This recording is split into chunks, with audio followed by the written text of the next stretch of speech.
When we think about having an amnesty for those who came at young ages, that is the DACA recipients or the DREAM Act, we have to remember that this is not a particularly well-skilled population. One of the myths is that they're all college graduates, but none of the legislation actually requires that.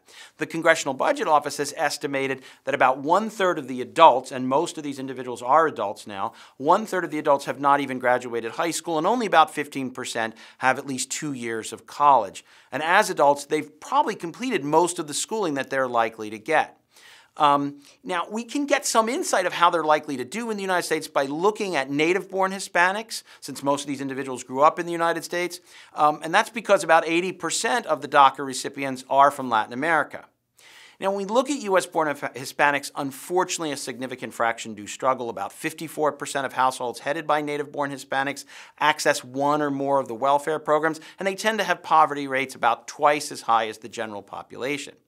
As a result, the Congressional Budget Office has estimated that if you looked at all the taxes they're likely to pay after being legalized and all the services they're going to use, it creates a net deficit of about $26 billion. The bottom line is letting illegal immigrants stay tends to be very costly for taxpayers, and if we legalize folks, those costs tend to go up because they become eligible for more programs over time. But they remain relatively poor, reflecting their education level. If we want to save taxpayers money, probably the best strategy is to enforce the law and encourage those here illegally to return to their home countries.